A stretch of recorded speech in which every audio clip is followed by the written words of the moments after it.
por las distintas instancias de legitimación literaria, Wilcock decide abandonar su lengua madre, su lengua de origen, su lengua madre, podríamos decir, bueno, su lengua de origen, y trasladarse a Italia para convertirse en un escritor italiano, ¿no? O sea, un escritor de prestigio en su lugar de origen toma la decisión de abandonar su lengua y pasarse a otra lengua. Sin duda en esas motivaciones existieron diversas causas, que ya veremos cuando lleguemos a Wilcock. Pero bueno, lo que quería decir es que el curso surge de esa primera pregunta que en algún momento de mi formación me hice. ¿Qué significa cambiar de lengua? Entonces, este curso surge de ahí, del cambio de lengua. Ahora, las poéticas del plurilingüismo ensanchan ese núcleo original, porque del lado del cambio de lengua está también la autotraducción y la lengua mestiza, ¿no? O sea, son dos poéticas que rodean o son consecuencia del cambio de lengua. Entonces, por eso me pareció interesante ampliar el caso Wilcock, que por otro lado no es único en el siglo XX, hay tantos escritores que cambian de lengua, pero ampliarlo, ¿no? Para seguir trabajando el problema del cambio de lengua. Otra cosa que quiero decir en relación a este curso es que para nada constituye un bloque cerrado y un camino que empieza en un punto y termina en otro. Es un problema contemporáneo, actual, entonces la perspectiva, la falta de perspectiva también impide lograr esa delimitación exacta, ¿no? Prefiero pensar todos estos temas que traje para proponer o a partir de los cuales organicé el curso como una especie de red, ¿no? Temas que se vinculan, que están de alguna manera ligados al problema del cambio de lengua, que para nada lo agotan. Ustedes probablemente me puedan decir, bueno, pero también lo podemos pensar desde esta perspectiva, o también podemos agregar este autor o esta idea. Es un argumento móvil, dinámico, que admite asociaciones múltiples. Lo que sí me parece importante de esta propuesta, y es una cosa que busqué y que quiero hacer, es historizarlo, ¿no? Historizar el problema del cambio de lengua, o sea, circunscribirlo, como vamos a ver, al siglo XX. O sea, es cierto lo que dice Patricia, y es algo que también yo iba a decir en su momento, ¿no? Que el plurilingüismo es un fenómeno literario, cultural, social, que existe desde siempre, ¿no? Siempre hay situaciones de plurilingüismo. La misma literatura italiana surge como una literatura plurilingüe por su mismo carácter de pluricéntrica, por esta demora que tuvo la unificación nacional. O sea que mismo Dante en la Divina Comedia apela a una lengua plurilingüe, ¿no? Pero en este caso, en el caso de la propuesta que yo ofrezco en esta oportunidad, el plurilingüismo está circunscripto a un fenómeno específico del siglo XX que Steiner vincula o relaciona con la revolución del lenguaje, ¿no? A partir de la crisis de los valores formales, morales que la cultura occidental experimentó a finales del siglo XIX y que se trasladaron al siglo XX, se opera en el campo de la cultura occidental una revolución del lenguaje, o sea, un cambio de paradigma. Y el cambio de lengua puede pensarse como un resultado de ese cambio de paradigma. Ya voy a entrar, digamos, a profundizar. ¿Estamos bien hasta acá? ¿Se entiende todo?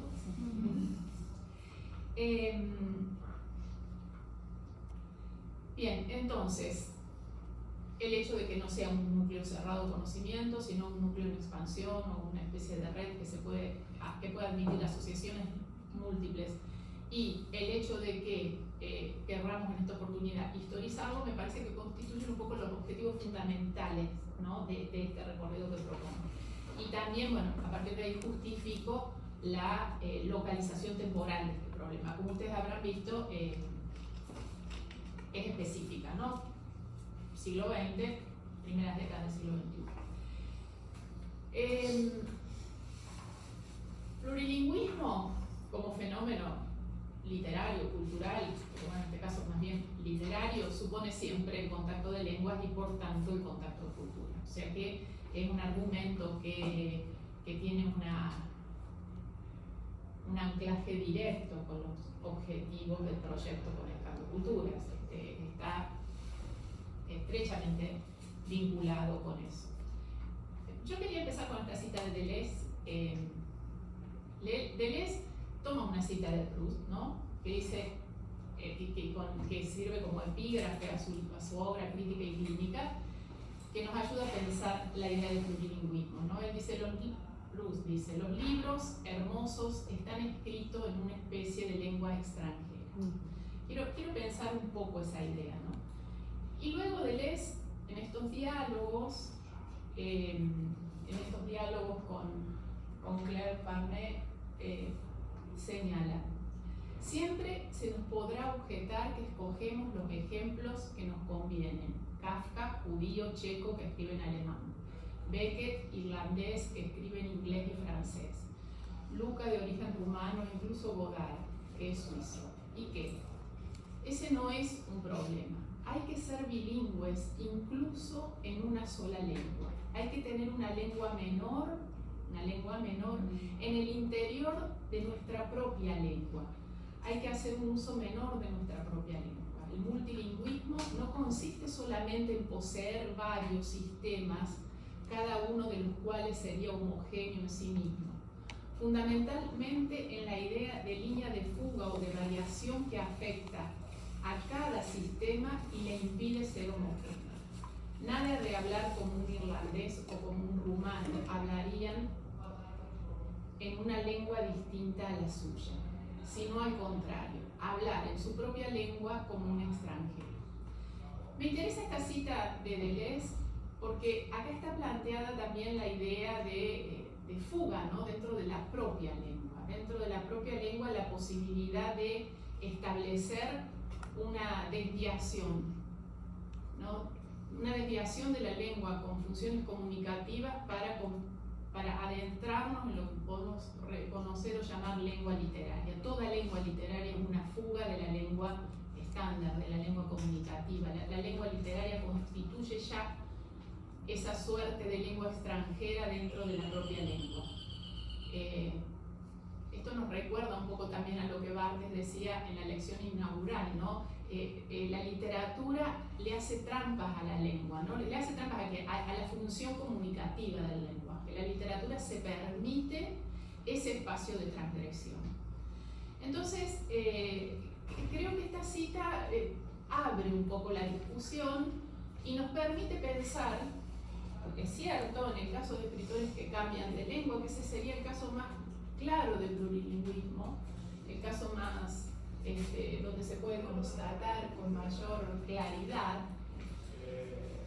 pero también nos habilita a pensar casos, no sé, yo estoy pensando en este momento como ejemplo el caso de Roberto Rasquela, que es uno de los escritores que yo estudio de Conectando Culturas, pero que también lo traje aquí para pensar cómo Rasquela es argentino, no es un escritor migrante, nació en la Argentina, sin embargo escribe con una lengua mestiza, ¿no? Una lengua que no es totalmente italiana, pero que es una lengua extraña. Es una lengua que incorpora palabras del dialecto calabrés, palabras del italiano, pocas, no son demasiadas, pero construye una sintaxis extraña dentro del mismo castellano. Entonces, esa es la lengua extranjera, ¿no? Que uno se puede permitir como escritor construir dentro de su propia lengua y que habilita estas poéticas plurilingües. Poéticas plurilingües que me parece que en el siglo XX constituyen un problema particular, o sea, constituyen un foco de reflexión teórica. Hay una bibliografía vasta sobre este tema, pero me parece que en lo que no se ha pensado demasiado, que toda esta bibliografía no nos ofrece con claridad, y creo que eso es al menos una de el objetivo que me propuse aquí con ustedes es historizar este problema, ¿no? Cómo surge, o sea, son exactamente iguales los textos o los fenómenos plurilingües que se presentan con Beckett, Nabokov, el mismo Borges, Wilcock, que los fenómenos plurilingües que podemos encontrar en escritores como, no sé, Jhumpa Lahiri, escritores contemporáneos, ¿no? Que escriben ahora en Adrián Bravi, ¿qué diferencias hay? Evidentemente no es lo mismo, ¿no? Esa situación que se presenta a mediados del siglo XX y la que se presenta actualmente nos presenta algunas diferencias y al menos algunos aspectos para reflexionar cómo fue avanzando este problema en el tiempo y qué características va tomando. Lo cierto es que las poéticas plurilingües, dentro de una literatura mayor, si tomamos esta definición de Deleuze, ¿no?, de literatura mayor, constituyen, podríamos decir, una literatura menor, ¿no?, que surge en este espacio de hibridez, de contacto. Son literaturas que, ¿por qué híbridas? Porque, bueno, de alguna manera se aíslan, ¿no? Se desprenden de una tradición. Esa idea del desprendimiento que surge como la discontinuidad es importante considerar. Otra cosa que me parece importante señalar para ubicar también este problema o para relacionarlo, les dije que primero que lo íbamos a vincular a la crisis del lenguaje y a partir de ahí a los cambios de paradigma y a partir de ahí vamos a intentar una periodización. Pero otra cosa importante, me parece que es importante asociar estas poéticas plurilingües, no en todos los casos, pero en una cantidad importante, con las escrituras del yo, ¿no? Ese es otro tema también a considerar. Estos escritores que incursionan en este tipo de poéticas de alguna manera están vinculados o adscriben a las escrituras del yo. Y acá me parece que la primera explicación es un tanto obvia. A ver, cambiar de lengua significa de alguna manera construirse una nueva identidad, ¿no? Si la lengua es el sistema simbólico que nos permite construir nuestro andamiaje de subjetividad, bueno, cambiar de lengua nos dejará un poco perdidos. En ese traspaso podemos confundirnos, perdernos un poco. Entonces, el hecho de tomar como apoyo géneros vinculados con las escrituras del yo tiene una función reforzativa de la identidad, ¿no? Tienen esta función de construirse, o sea, el texto da la posibilidad de construirse en una lengua ajena. Entonces, no es casualidad que todos estos escritores que migran de territorio, que después migran de lengua, comiencen o incorporen en su literatura textos ligados a la escritura del yo. Pensaba, en caso vuelvo a Wilcock, ¿no?, como ejemplo, un escritor que, bueno, él empieza a escribir en italiano poesía y luego novela, textos que por ahí desorientan un poco, pero termina casi al final de su producción italiana, escribe una novela como El ingeniero, una novela que es absolutamente autobiográfica, una novela que en algún momento Wilcock necesitó eso, ¿no es cierto? Podemos decirlo así, pensarlo así. Wilcock necesitó apelar a la escritura del yo para cerrar o terminar de construir esa identidad en otra, esa subjetividad en otra lengua. Bueno, en el caso de Wilcock tampoco es casual que sea el final de la carrera, ¿no? Como un cierre también. Un escritor que se sentía muy seguro en italiano, no era un escritor que dudó cuando entró en el italiano. Wilcock manejaba con mucha expansión, digamos, la lengua. Entonces, cuando a lo mejor no era para él no tenía la necesidad de comenzar con un texto que lo posicionara en esa lengua, desde el punto de vista personal, subjetivo. Pero sí lo hizo en algún momento. Y El ingeniero me parece que cumple esa función. ¿Está claro todo? ¿Hay alguna duda, alguna pregunta? ¿Se entienden? Sí. Bueno, eso es mi punto. Yo elegí un corpus de autores significativos que me parece que nos pueden ayudar a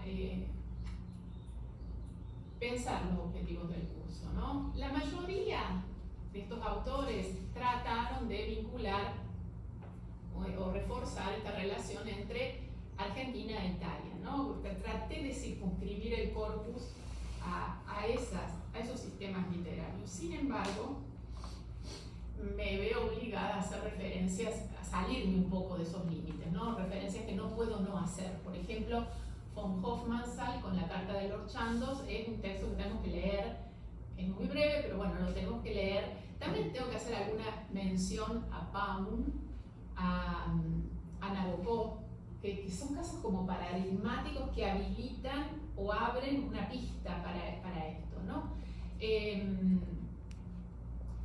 Luego, bueno, a Svevo también me voy a referir, Wilcock, Molloy, Silvia Molloy es una escritora argentina, trilingüe podríamos decir, que escribió en francés, en inglés, en castellano. No tiene nada que ver con la cultura italiana y con la lengua italiana, pero me pareció importante incluirla porque en ella es fuerte la conciencia de vivir entre lenguas, ¿no? Una escritora que además ha renovado su mirada sobre los géneros autobiográficos y ha escrito en esta suerte de textos que combinan la autobiografía con la crítica, reflexiones que nos pueden ayudar a pensar este fenómeno literario. Y luego he apelado a una serie, a un cúmulo de escritores actuales que escriben en italiano, Faria de Albuquerque, Pacuma, Jhumpa Lahiri, Elena Janesek, Adrián Bravi, para mostrar distintos tipos de posibilidades, ¿no? Distintos tipos de escrituras, para también ver líneas que estas poéticas toman en la contemporaneidad. Helga Schneider, no todos los textos, puedo decir, en esta última selección del corpus, no todos los textos tienen el mismo valor literario, ¿no? Si los comparamos incluso con los textos de esta primera generación a la que me referí, Nabokov, Paun, Wilcock, qué sé yo, ¿verdad? Pienso, no los vamos a tratar en el curso, pero pienso también Biagiotti, Beckett, vamos a notar algunas diferencias, ¿no? En cuanto incluso a la concepción de literatura que circula y que opera en estos escritores. Pero bueno, eso también nos va a ayudar a pensar este fenómeno en la contemporaneidad, ¿no? Y a ver cómo se va perfilando ese fenómeno en la contemporaneidad.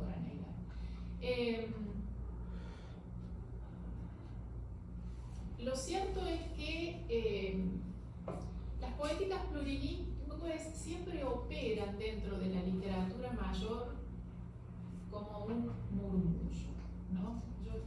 Me gusta pensar esa palabra del murmullo, porque, a ver, creo que el principal problema que un escritor tiene cuando cambia de lengua es el lugar en el que se ubica en la lengua, en la literatura de llegada.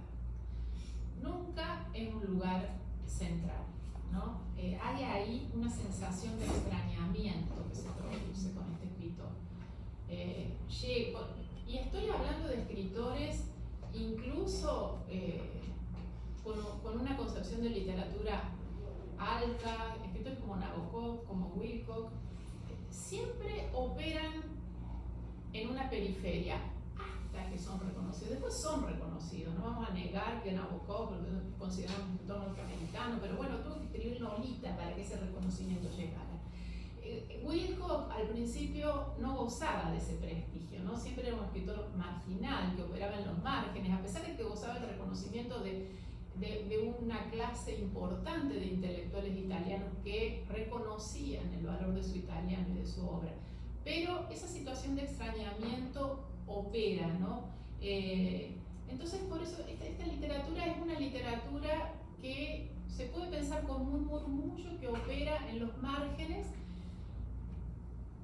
probablemente de ahora en adelante, o todo el siglo XXI, comience a ocupar un lugar importante, porque ya no es una rareza, ¿no? Ya es un tipo de esta migración, este cambio de lengua, esta condición de políglota, también en el marco de la literatura es una condición importante.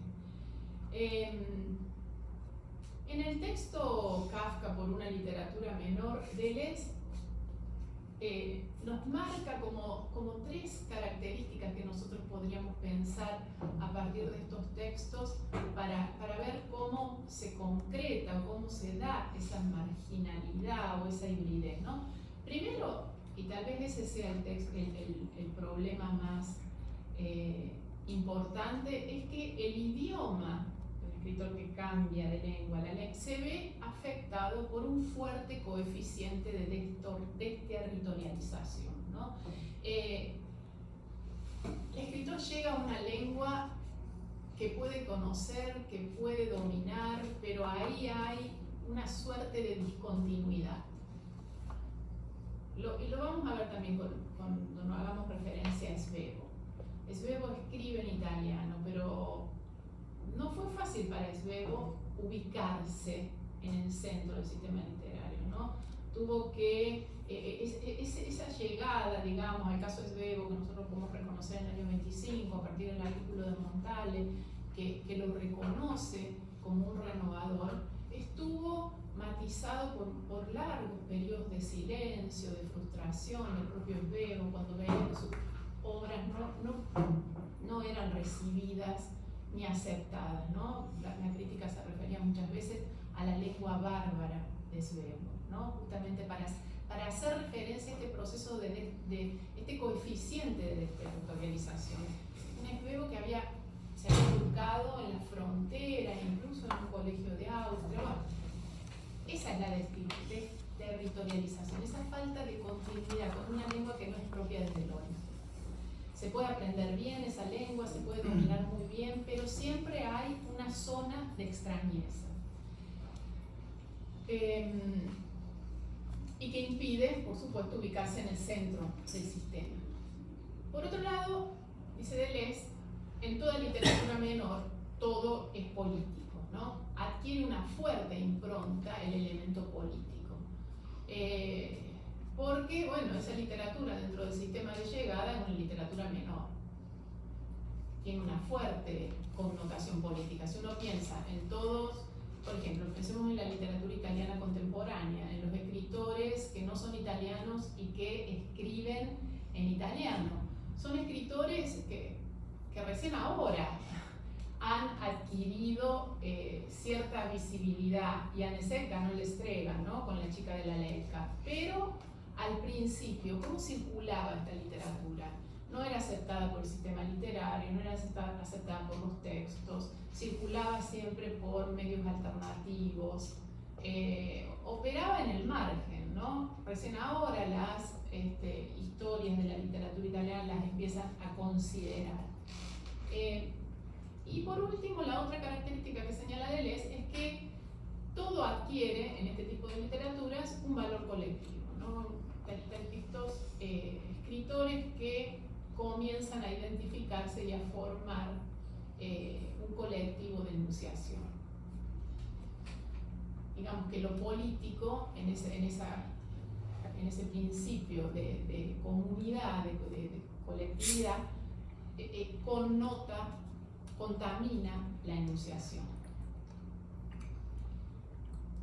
Bien, hasta acá la idea es ubicar un poco el problema, que como les decía al principio, no es un problema que es un argumento que no siento que pueda cerrar, nunca se puede cerrar, siempre queda abierta a nuevas discusiones. Eso ustedes también lo irán completando e irán señalando aportes que puedan pensar esas líneas que propongo para pensar las poéticas del plurilingüismo. Lo cierto entonces es que un tema que hay que abordar y que hay que tener en cuenta cuando hablamos de poéticas del plurilingüismo tiene que ver con los desplazamientos. O sea, no podemos aislar la poética plurilingüe de un desplazamiento. Y hemos dicho también que en el centro de las poéticas plurilingües está el cambio de lengua. El cambio de lengua sería como la poética plurilingüe estrella, ¿no? La más importante, desde ahí derivan otras. Y el cambio de lengua es siempre una consecuencia de un desplazamiento territorial. Nadie cambia de lengua o escribe en otra lengua estando en su mismo lugar de origen. Generalmente son los exilios, las diásporas, las migraciones, los desplazamientos territoriales que impulsan, que llevan a cambiar de lengua.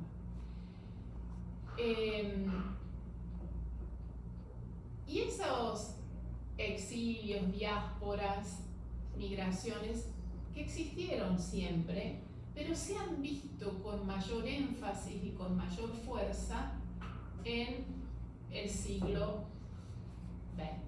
O sea, Traverso dice en el inicio de Cosmópolis, esta reflexión sobre el exilio judeo-alemán, nos dice que en algún momento habrá que pensar la literatura del siglo XX en clave de exilio, ¿no? Con una literatura que ha sido resultado del exilio. ¿Y por qué esto es más importante en el 20 que en otros? Porque diásporas, migraciones existieron siempre. Pero bueno, creo que el siglo XX tiene marcas constitutivas, los totalitarismos, las migraciones como consecuencia de también los efectos de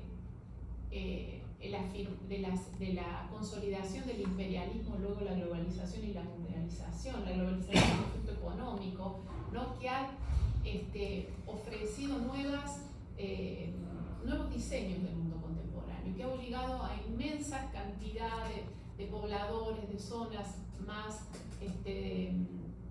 desfavorecidas económicamente a migrar a zonas que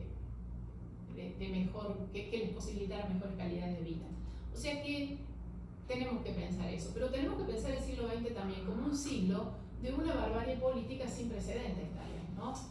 Las guerras mundiales, los campos de exterminio llevaron a desplazamientos importantes sobre los que es necesario reflexionar. Y ligado a esto, bueno, el cambio de lengua tiene mucho que ver y está muy vinculado a eso. Por ejemplo, solamente doy algunos ejemplos significativos, pero pensemos en la diáspora rusa, ¿no? De comienzo de siglo, a partir de la Revolución del 17, la Revolución bolchevique. Pensemos en el exilio de los judíos alemanes entre el 33 y el 38, ese exilio casi masivo que se produjo de toda esta comunidad masiva, judía a Estados Unidos. También se puede pensar en el exilio español a raíz del franquismo. O sea, hay situaciones importantes, ¿no? Solamente para mencionar Europa, ¿no? Pero situaciones que merecen una reflexión también desde el campo de vista literario. Me parece que los exiliados son protagonistas importantes del siglo XX, ¿no? Los tenemos que considerar como protagonistas importantes del siglo XX. Estuvieron siempre preocupados por salvar la cultura propia, frecuentemente amenazada por estos regímenes totalitarios, y trasplantaron esa cultura a otros medios, ¿no?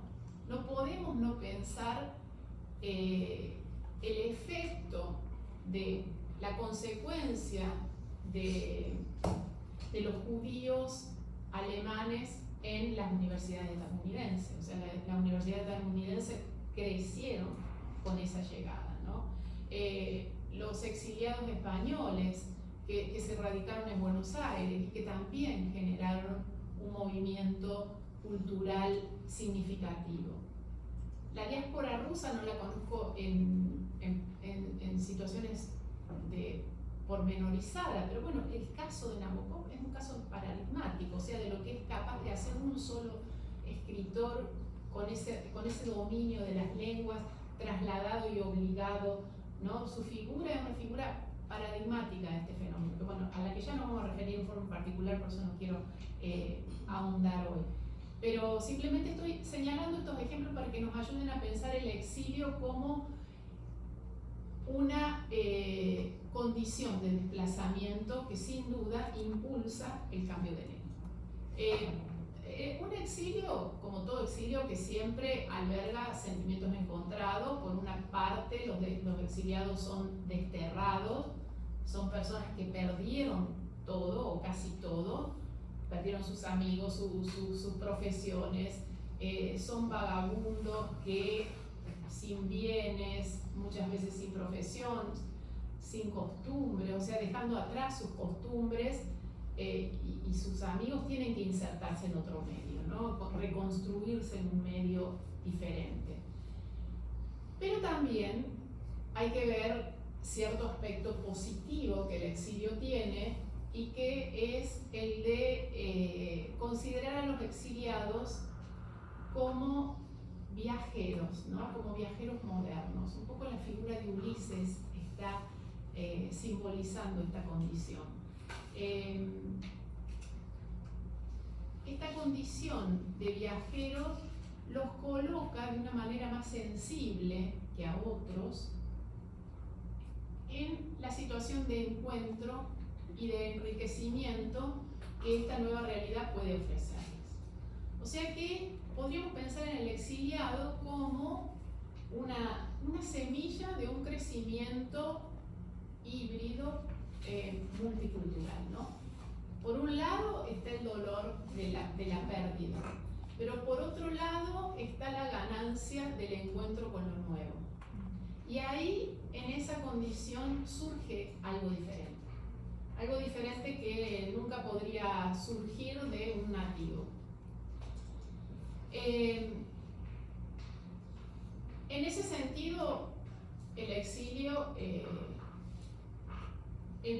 ofrece una ganancia, ¿no? Ofrece una pérdida, pero también ofrece una ganancia. Aunque, bueno, no hay que olvidar lo que Adorno nos dice en Mínima Moralia, ¿no? El exiliado tiene siempre una vida mutilada, ¿no? Esa condición de mutilación es también una condición que hay que considerar. Volviendo, por ejemplo, a Nabokov, aunque él diga que no, él se encarga de decir que no es un nostálgico, que él no tiene ninguna nostalgia por el mundo que dejó.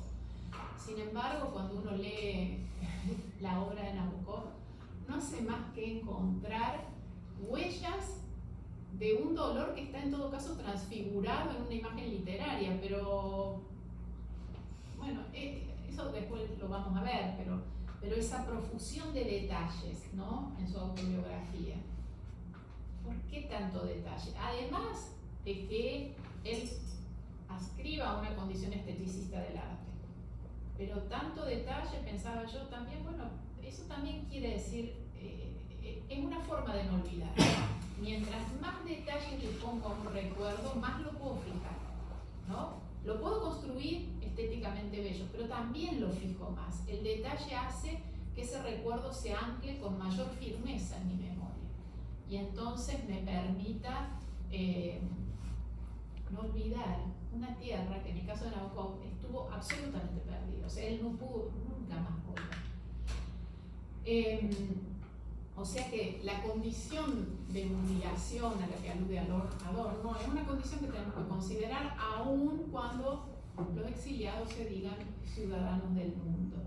El exilio, sin duda, hablando de lo bueno y lo malo, ¿no? De la pérdida y la ganancia, el exilio, en términos de ganancia, constituye un privilegio epistemológico, ¿no? Esos exiliados, en tanto extranjeros desarraigados, también tienen la ventaja de mirar el lugar nuevo el lugar de llegada con una nueva perspectiva. Hay una coacción institucional, política, cultural, de costumbres que ellos no tienen y por lo tanto gozan de cierta libertad. La mirada del exiliado es siempre una mirada más libre que la mirada del nativo. Porque, bueno, es una mirada oblicua de alguna manera, ¿no? Una mirada que se sesgada, que se hace desde un lugar que no es el centro. Georg Simmel definió al exiliado o al extranjero en oposición al simple viajero, ¿no? Estableció una diferencia entre el simple viajero, podríamos decir el viajero existencial, el que viaja para conocer, el viajero sentimental, el que viaja para conocer, del extranjero o el exiliado, ¿no? El exiliado es un huésped que se queda en ese lugar y entonces al quedarse opera transformaciones. Y ese es otro punto que me parece importante configurar. Porque el exiliado en esa permanencia actualiza la alteridad, ¿no? En esa sociedad. Una sociedad que tiene presente este principio de alteridad. Porque ese exiliado, ese extranjero me recuerda siempre un otro.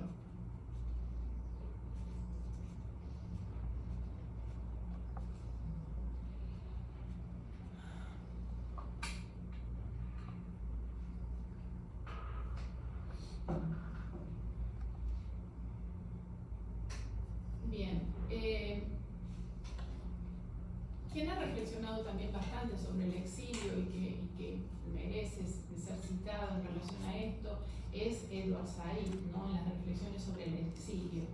El exiliado, dice Said, sobre todo porque Said se encarga de definir exactamente qué es un exiliado, qué es una apátrida, qué es un migrante, o sea, nos ofrece una especie de sistematización del hombre que sale de su lugar de origen. Y el exiliado, dice Said, es aquel que sufre, o sea que está la idea de sufrimiento ahí, la imposibilidad de volver al hogar. Pero lleva siempre, y esto me parece importante, lleva siempre esa imposibilidad al plano espiritual. Ellos sufren, aunque ese sufrimiento sea luego sublimado, sea luego trabajado de otra manera, sufre el hecho de haber sido forzado a un abandono, ¿no? De haber abandonado una experiencia cotidiana.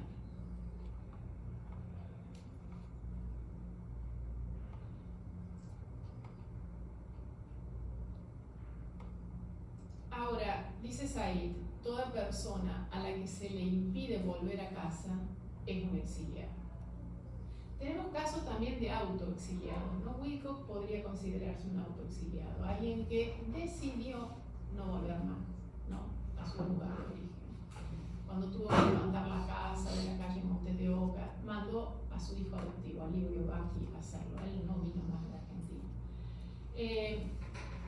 Para Said, en cambio, los expatriados viven voluntariamente en un país extranjero. Por lo tanto, podríamos decir, los expatriados conocen más bien la parte buena del exilio, el descubrimiento, la exploración. En este eje del desplazamiento territorial, que es el que tenemos que pensar antes de ir al desplazamiento lingüístico, tenemos que pensar también en las migraciones.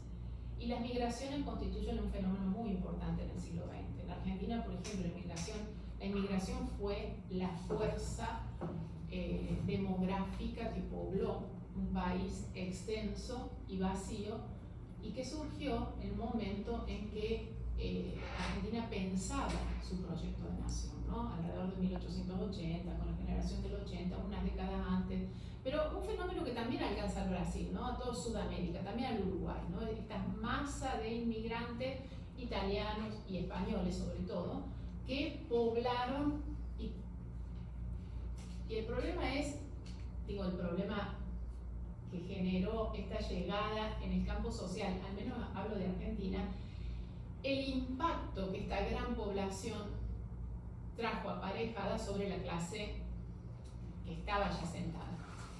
Que por otro lado, era también una clase inmigrante. En algún momento habían llegado, tampoco eran originarios. Habían sido pobladores vascos, pobladores españoles que habían llegado antes, que se habían apropiado de la tierra, que eran terratenientes, pero que habían construido esta suerte de aristocracia imaginaria, ¿no? Que los convertía, bueno, en los primeros usurpadores de la tierra. Entonces, bueno, los italianos, los españoles llegaron a ocupar socialmente una segunda categoría. Y generó acá, esta llegada generó tensiones en el campo cultural, tensiones que se ven luego en el campo literario. Tensiones justamente por esta experiencia de alteridad, ¿quiénes son estos otros que ponen en riesgo mi estabilidad identitaria? ¿No? Ese fue el pensamiento de los aristócratas. Entonces, bueno, estos son problemas de índole social, pero son problemas que están en la base de lo que nosotros vamos a ver en el plano literario.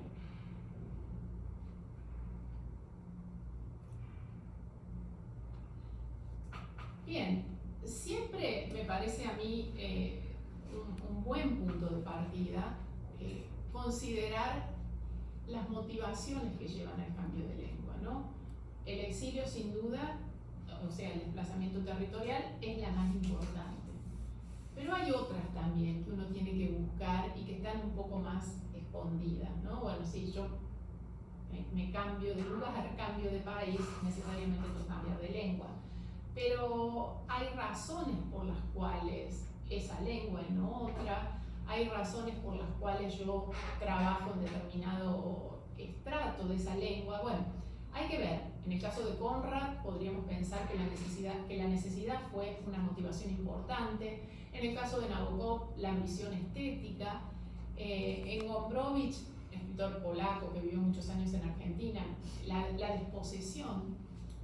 En Pound y en Wilcock, tal vez la búsqueda de universalismo. En Bianchotti, un escritor argentino que opta por el francés y que integra la Academia Francesa, el amor por la lengua por la lengua francesa, ¿no? Si nosotros tenemos en cuenta cómo Francia ha sido un poco el país depositario de toda la admiración cultural argentina, siempre ha sido el modelo de imitación, bueno, uno encuentra ahí una lógica de por qué Bianchotti, hijo de inmigrantes italianos que vivía en la zona rural de un pueblo de Córdoba, ve con tanta admiración el francés, ¿no? Y por qué emigra hacia Francia y a Francia. Hay una lengua que legitima una condición que el escritor sentía desvalorizada en el italiano de sus padres. En Beckett, el extrañamiento. En Christophe, tal vez, Agatha Christophe siempre habla de la lengua adquirida, el francés, y en su momento el alemán, cuando fue la ocupación alemana en su tierra, en Hungría, la lengua enemiga, ¿no? Esta paradoja en Christophe. Escribir en una lengua, adoptar una lengua y considerarla enemiga, ¿no? Ella lo dice, bueno, es enemiga porque ayuda a que yo me olvide del húngaro. Pero al mismo tiempo hay como cierta complacencia de escribir en esa lengua y de convertirse en una escritora de renombre y de legitimada. Entonces hay una paradoja ahí que problematiza. ¿Qué quiero decir con esto? Quiero decir que no hay esquemas cerrados, que no hay una regularidad, que cada escritor constituye un caso único, que hay que analizarlo como un caso particular. Y ese análisis, además de los textos que nos ayuden a construir una biografía, bueno, el texto literario habla mucho de eso, ¿no? Entonces tenemos que trabajar con ese doble insumo.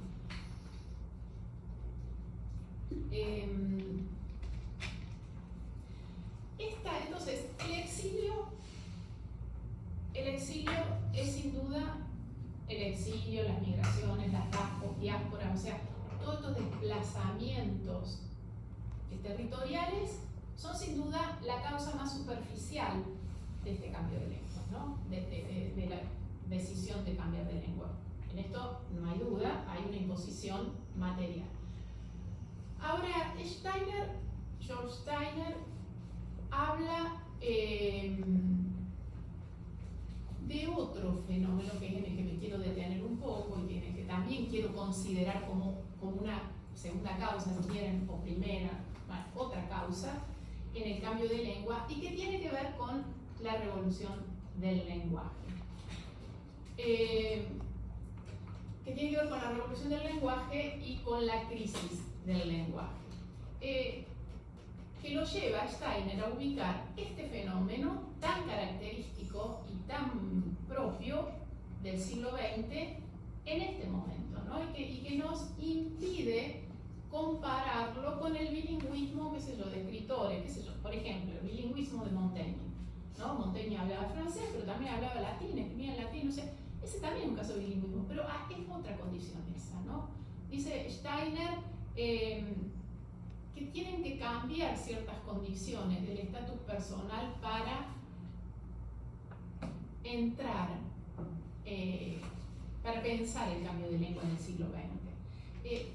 Él sin duda se refiere a la condición bilingüe de Europa hasta el siglo XIX, esta condición que permitía la convivencia del latín con la lengua nacional, que era una condición muy común.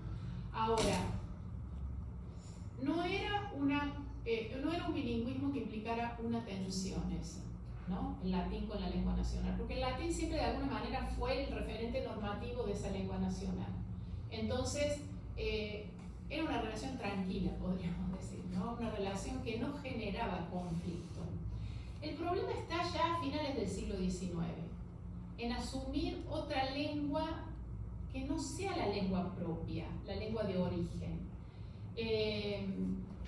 Ese bilingüismo del latín y la lengua nacional era un bilingüismo aceptado, natural, podríamos decir, ¿no? Nada es natural en la cultura, pero podríamos decir que se llama un bilingüismo natural. La idea de naturalidad viene justamente de que las lenguas neolatinas o romances derivaban del latín, entonces el latín era como una lengua rectora, que estaba ahí bailando de alguna manera. Entonces la naturalidad estaba dada en esa relación de jerarquía, una relación de jerarquía aceptada.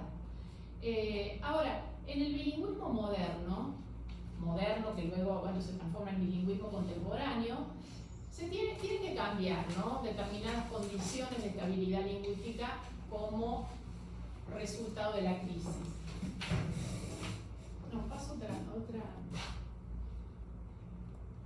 Dice Steiner, un aspecto sorprendente de la revolución del lenguaje fue, revolución del lenguaje, ustedes ubíquenlo en el siglo XX, una consecuencia de la crisis del lenguaje, ya me voy a referir a estos fenómenos, pero a estos cambios, ¿no? Ustedes saben que el siglo XX, ¿cómo será importante el lenguaje en el siglo XX? Que no debe haber otro siglo en la historia de la cultura que haya escrito y reflexionado tanto sobre el lenguaje como el siglo XX, ¿no? Y estas reflexiones y esto de convertir el lenguaje en materia literaria, en materia poética, piensen en el poema de Montale, no nos pidan la palabra, no tenemos, solo esto podemos decir, lo que no somos, este principio de negación que organiza ese poema. Pero como tantas otras reflexiones sobre el lenguaje, tienen que ver con esta revolución del lenguaje, con esta crisis del lenguaje, ¿no? Dice Steiner, un aspecto sorprendente de la revolución del lenguaje fue el surgimiento de un pluralismo lingüístico o carencia de patria en algunos grandes escritores. Carencia de patria. Tengan presente esta idea. Estos escritores están en una relación de duda dialéctica, no solo respecto de su lengua madre, como Hölderlin, Rimbaud anteriormente, sino respecto a varias lenguas. Esto que prácticamente no tiene antecedentes y se relaciona con el problema más amplio de pérdida de centro y hace de Nabokov Borges y Beckett, tres figuras fuertemente representativas de la literatura contemporánea, ¿no? Él ubica ya, comienza a darnos esta pista para historizar el problema. Cuando decimos revolución del lenguaje, quiere decir que estamos pensando en una subversión de un orden, ¿no? La revolución básicamente es eso, subvertir un orden dado, algo que era, de pronto se deja de ser y es de otra forma.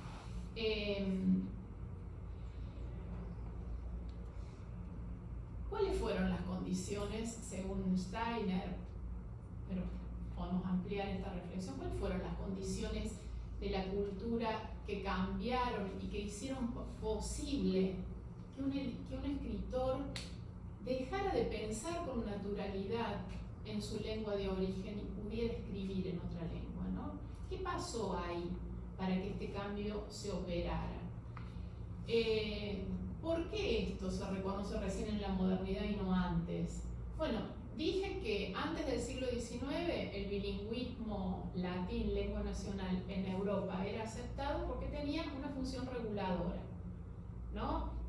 Y también, si ustedes piensan en las condiciones políticas europeas hasta el siglo XIX, una sociedad estática, una sociedad organizada con el absolutismo moral, bueno, ahí no era posible pensar cambios demasiado revolucionarios. Pero después viene el romanticismo y después viene la decadencia, bueno, y esta crisis y este paso al siglo XX, en cuanto a periodización grossomodo, ¿no? Para que ustedes se ubiquen en ese plano temporal. Pero veamos qué pasa en el romanticismo, con el paradigma romántico, porque acá se produce la revolución en que consiste en un cambio de paradigma, pasar del paradigma romántico al paradigma moderno. ¿Cuáles fueron los aspectos que transformaron el cambio de paradigma?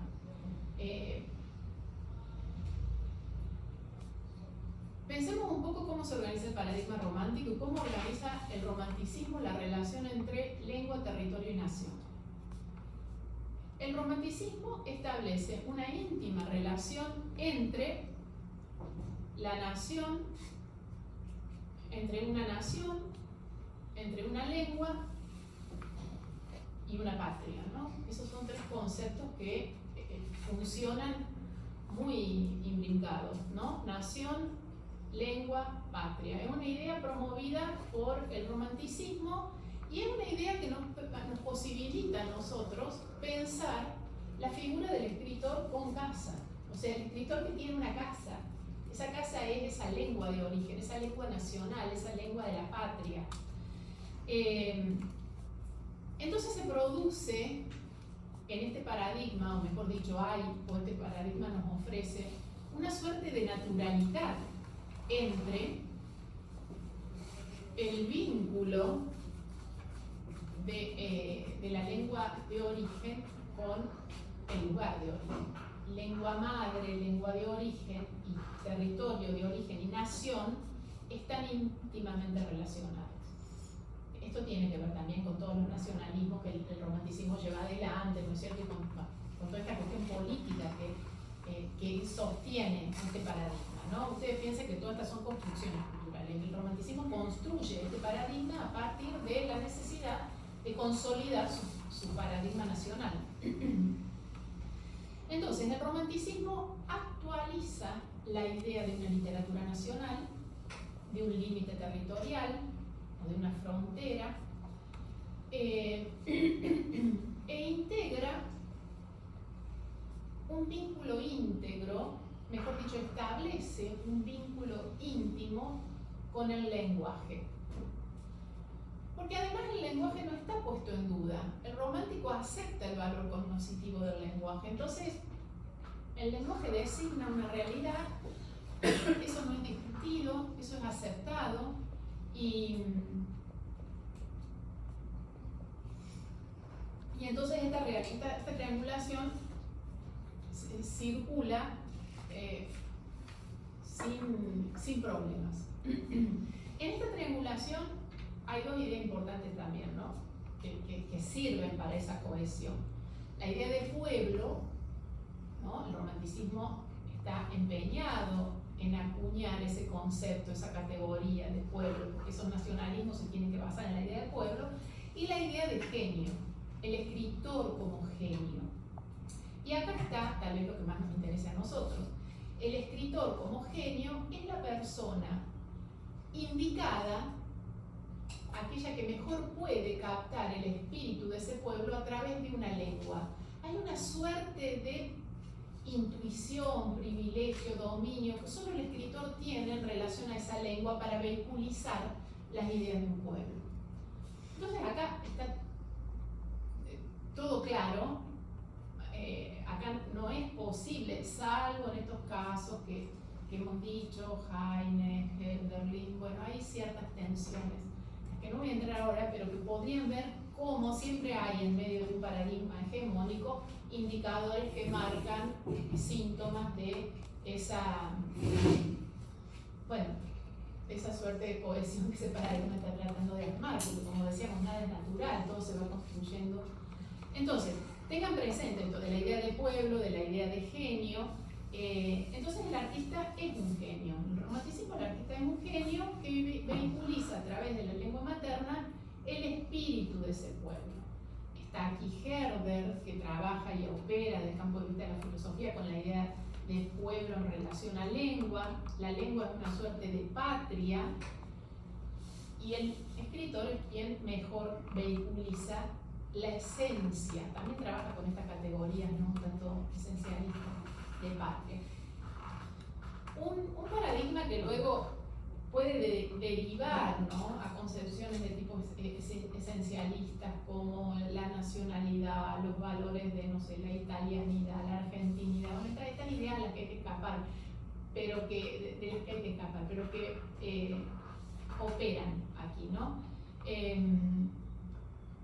Porque son, como digo, esencialistas y ahistóricas. Entonces, en este paradigma a mí me interesa, o de este paradigma me interesa detenerme en la idea de lengua madre, en esta metáfora de lengua madre, que es una metáfora interesante, útil para esta reflexión del plurilingüismo, ver qué quiere decir, dónde se origina, cómo opera en esto, qué entendemos y cómo la podemos deconstruir de alguna manera también, ¿no? Porque no es que no exista la lengua madre, pero se puede deconstruir, o al menos podemos dejar de pensarla como una categoría monolítica, como la pensaron los románticos. Es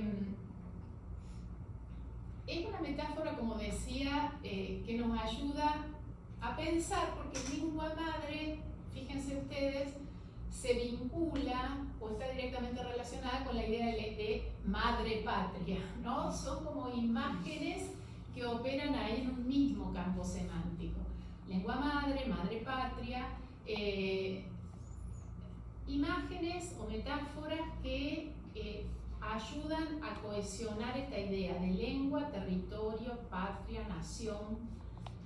¿Y qué es lo que nosotros tenemos que empezar a desarmar un poco para poder entender qué ocurre en la modernidad o en el siglo XX? Porque justamente esto que dice Steiner, el plurilingüismo es el resultado de la revolución del lenguaje o la crisis del lenguaje, bueno, tiene que ver con esto, ¿no? Con desarticular este paradigma.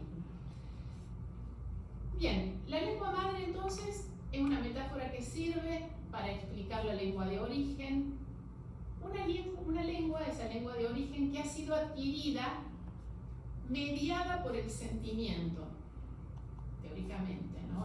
En general, el sentimiento, o sea que es una lengua que se adquiere en determinado campo afectivo. ¿Qué campo afectivo? Bueno, el del amor de la madre, ¿no? De la madre, del padre, pero bueno, básicamente de la madre, que es quien engendra al hijo, y se supone que es la lengua que nosotros, los sonidos que nosotros escuchamos desde el momento en que estamos en el vientre materno. O sea, es muy fuerte en esta imagen la idea de afectividad en la transmisión. Es muy fuerte esto. Porque apela a un vínculo primario, a un vínculo afectivo primario, que es el amor materno. La lengua madre, entonces, la lengua que hablamos desde el origen, es la lengua como dice Bárbara Casén, en la que nos bañamos al nacer, ¿no? La lengua que nos rodea en la casa, la lengua que nos rodea en la familia, la que escuchamos ya desde el inicio de nuestra gestación, la lengua en la que nos cantan las canciones para dormir. Y es una lengua que está aprendida a través de la mediación del amor, ¿no? Es algo que nosotros recibimos, podemos pensar la idea de herencia también ahí, como un legado, ¿no? Como algo valioso. En esa transmisión, la lengua madre es algo valioso.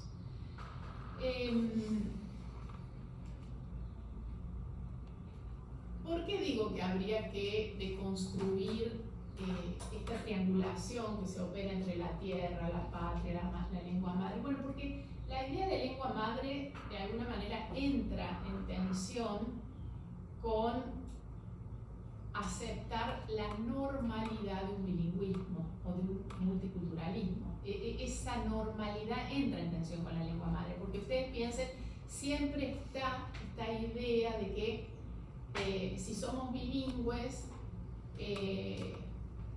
estamos viviendo dos culturas, estamos insertos en dos culturas y estas dos culturas entran en tensión porque no son exactamente iguales y tal vez una sea hegemónica y otra no, y otra, o sea, se produce una relación de jerarquías. Entonces, no es una idea cómoda. Lengua madre entra en conflicto con bilingüismo. Hay que pensar un poco eso. Otra cosa que también creo que podemos pensar es vincular la idea de lengua madre con esta tradición griega, ¿no? Esta tradición que manejaban los griegos. Los griegos que consideraban, llamaban a esa lengua, la propia lengua, logos, la lengua del conocimiento. Y los otros, los que no eran griegos, los que estaban más allá de la frontera, hablaban esta suerte de bla, bla, bla, que es el bárbaro, ¿no? Entonces, eran los bárbaros. Los otros eran los bárbaros, los que hablaban el bla, bla, bla. Entonces, a mí me parece que trabajar en esa deconstrucción ayuda a romper esta ilusión de los griegos, pero también esta ilusión de que solo existe una verdad, solo existe una lengua, solo se accede a la verdad a través de una sola lengua y que es la propia. Eso es lo que hay que romper, ¿no? Para poder entrar mejor a la experiencia de la alteridad.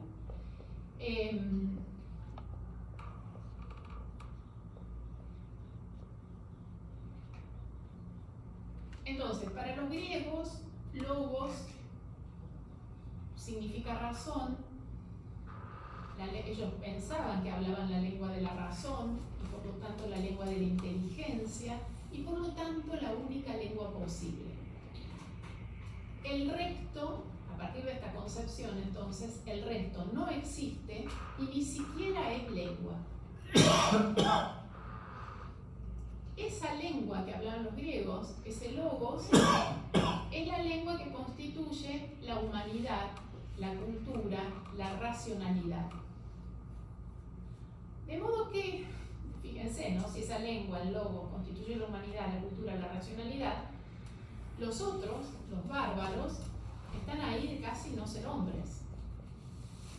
Imaginar que no existe más que una lengua implica esta división terrible entre yo y los otros. Y es una idea que se instala en el centro del pensamiento griego y que constituye, bueno, no sé, acá aventuro una hipótesis que la pueden refutar, pero una de las bases del racionalismo griego de Occidente que reguló toda la cultura occidental. Creo que hasta final del siglo XIX, cuando esa hegemonía no quiere decir que fue la única, pero esa hegemonía empezó a agrietarse. Entonces, creo que lo que hay que tener en cuenta es que la lengua materna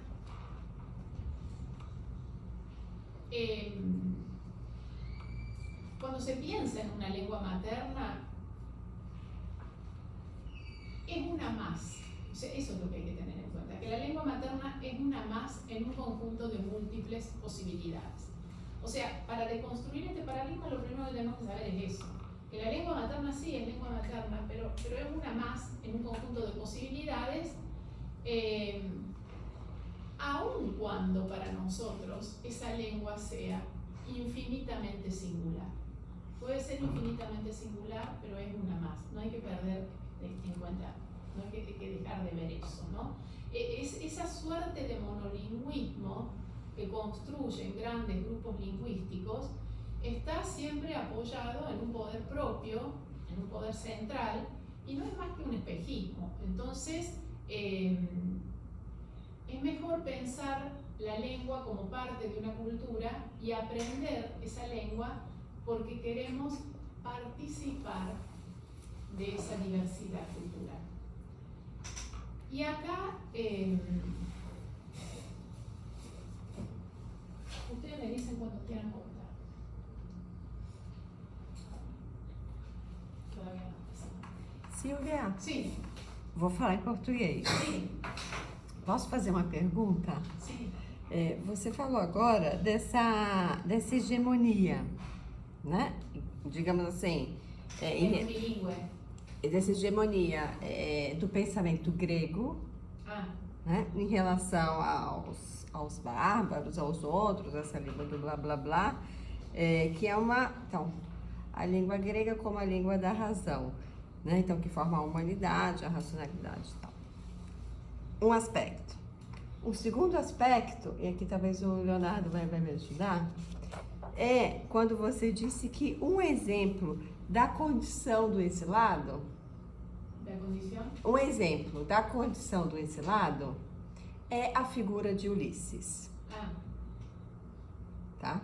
Que me parece que justamente eleger a figura de Ulisses como a condição, a figura paradigmática para a condição do exilado, tem a ver com essa hegemonia que você acabou de dizer. Por quê? Porque o Ulisses é o grande herói. Por que não escolheram o Filoctetes, por exemplo, que é o herói que fede, que tem a ferida, que é justamente exilado? O do Ulisses também pode ser visto como uma espécie de autoexílio a partir de um determinado momento. Enquanto que na história, digamos assim, ocidental, poucos vão recuperar a figura do Filoctetes. Talvez no século XX, de alguma forma, recupere por vias periféricas. Mas a figura que a gente tem do herói grego é sempre essa figura hegemônica. Né? Penso no Leonardo porque ele representou o Filoctetes. Sim, sim, é verdade. É verdade. Porque é o da margem também. É o da margem, da periferia. E era um grande guerreiro, era um grande arqueiro, é o arqueiro que vai definir a guerra de Troia. Lembrando da história do Filoctetes, é o que tem um contato com outras línguas a partir dos barcos que chegam e que ele se impressiona ao ouvir a própria língua. Exato. Sí, y pensaba también en la figura de Eneas, que también alguien opuesto a Ulises, ¿no? Porque Eneas va a Roma y deja el griego y aprende el latín, o sea, que tiene otra actitud ante lo otro. Sí. También un exiliado. Sí. Bien. Entonces, estamos con esta idea de lengua madre. Tal vez la primera ilusión en esta construcción de que la lengua madre es la mejor lengua, el mejor vehículo para acceder al conocimiento de la realidad, sea lo que Derrida dice, una lengua no pertenece.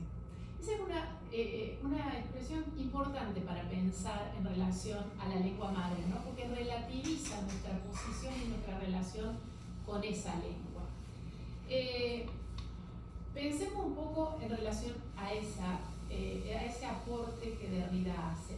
La lengua materna, entonces, estamos de acuerdo, la lengua materna es la lengua en la que nacimos, es la lengua que nos acompaña durante toda la vida, la lengua en que soñamos muchas veces, soñamos en esa lengua materna porque estamos de alguna manera impregnados de esa sonoridad.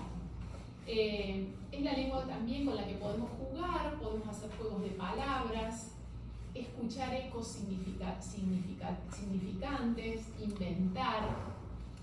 La lengua, entonces, es esa lengua, la lengua materna, la que nos ofrece una cierta, y acá es lo que me parece importante de Derrida, ¿no? Una cierta ilusión de posesión. La lengua materna nos ofrece una cierta ilusión de posesión. Sin embargo, dice Derrida, una lengua no pertenece. Es ella, es la lengua la que nos tiene a nosotros, ¿no? En una relación extraordinaria. Como si la lengua nos ha tomado, no nosotros hemos tomado esa lengua. Esta es una idea importante, ¿no? La lengua materna de alguna manera es una huella, es una incisión, una marca inicial, y por eso podemos decir en ella todo lo que queremos, porque la lengua materna determina nuestra manera de pensar, de vivir, de ser. Con ella se construye esta relación singular, ¿no? La relación que es una lengua que nos constituye. Las lenguas maternas entonces son nuestras, pero no nos pertenecen. Ahí, en esa pequeña sutileza, me parece, hay que detenerse, no nos pertenece. Una lengua no pertenece a una nación o un país. Hay otros fuera de esa frontera nacional que hablan esa lengua, que comparten esa lengua nacional. Bueno, ustedes piensen que el monolingüismo del otro, Derrida lo escribe a partir de su propia reflexión, ¿no? De ser alguien que no vive en el Pentágono francés, en Francia, ¿no? Vive en Argelia, entonces de esta condición de suerte de ciudadano de segunda categoría.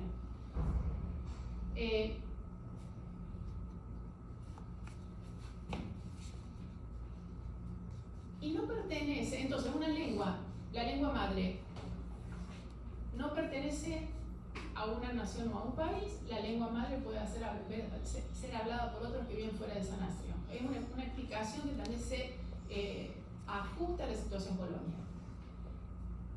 Ahora, otro punto es, no pertenecer quiere decir que cuando hablamos esa lengua materna, somos nosotros los que pertenecemos a ella, no somos nosotros los que nos estamos realizando en ella. Pertenecemos, o sea, tener una lengua como propiedad, pienso yo un poco en esto, ¿no? Significaría como poder hacer uso de toda la realización posible que esa lengua ofrece. Y no somos capaces de eso. O sea, ninguno de nosotros es capaz de crear eventualmente toda la posibilidad que esa lengua ofrece, ¿no? De hecho, cada uno habla de forma, la realiza la lengua, de una forma, realiza, tomamos el concepto de lengua y habla, eso sí, el habla de cada uno es tan particular, porque cada uno crea dentro de esa lengua según su propia subjetividad, sus propias posibilidades. Entonces, no podemos decir que la lengua nos pertenece. En todo caso, la lengua nos ha tomado a nosotros. Nosotros tenemos la posibilidad dentro de ella de inventar, de crear. Ella es la que nos deja inventarnos dentro de ella, ¿no?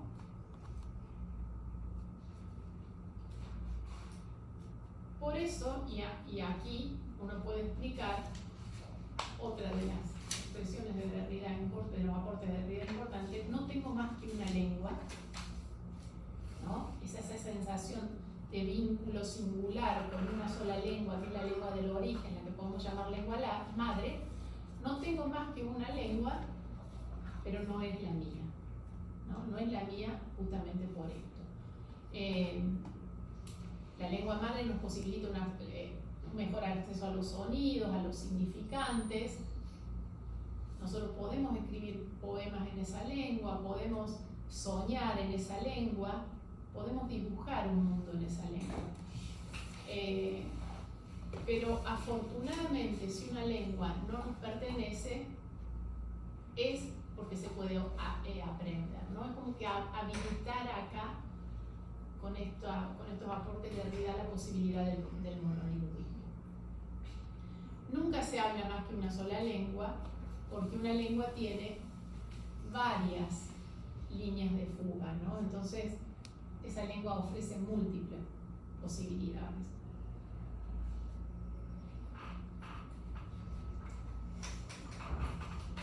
Bien. Y además, dice Derrida, mi lengua es la lengua del otro.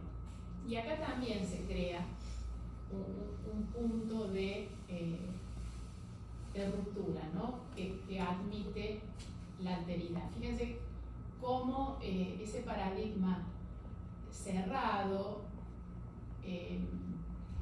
propenso a los esencialismos, que era el paradigma romántico, propenso, o sea, un paradigma que posibilitaba esos esencialismos, se obtura, se rompe acá, ¿no? Con Derrida, cuando dice mi lengua es la lengua del otro, bueno, ese paradigma comienza a mostrar otras posibilidades.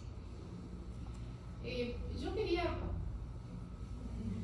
señalar ahora dos ejemplos en relación a lengua materna, para no seguir abundando en esta cuestión teórica, en el siglo XX, ¿no? De dos escritoras que me parece que también ayudan a pensar esta relación con la lengua materna, ya fuera el paradigma romántico, en relación a las condiciones del siglo y propias del siglo XX, que son por supuesto diferentes a las condiciones del XIX, que son Hannah Arendt y Agatha Christophe. Yo me quería referir un poquito a las dos.